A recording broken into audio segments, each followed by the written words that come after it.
It's not how you arrive, it's how you finish. And while demonstrating initiative is a good thing, I think I'll take finishiative over that any day. Have you ever started a project, felt the thrill and excitement of that start, and then fallen off the finishing wagon? I have, a lot. It reminds me of what my grandfather, Francis Meyer, used to tell me all the time.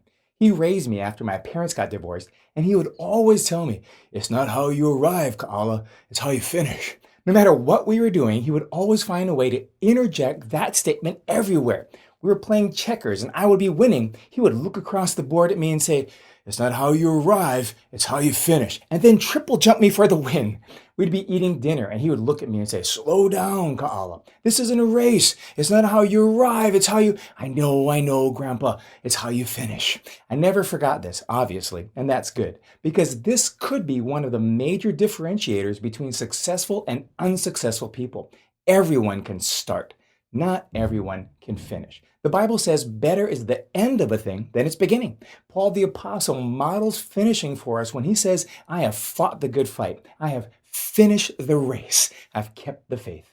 Speaking of running, the race, a friend of mine told me about his very first marathon. Now, 26 point whatever miles is a long time, but you know what? When the gun goes off at the beginning of the race, everybody starts well.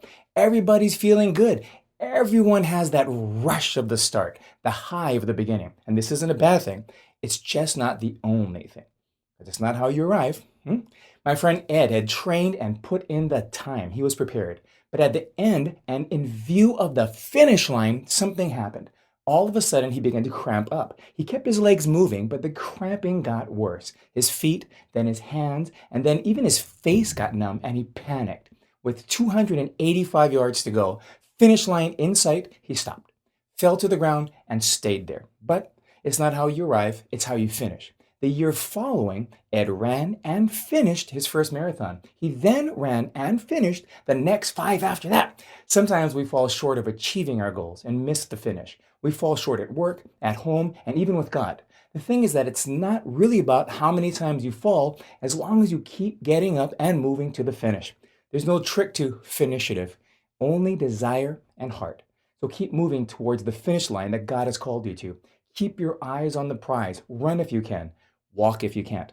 Crawl if you have to, but keep moving to the finish.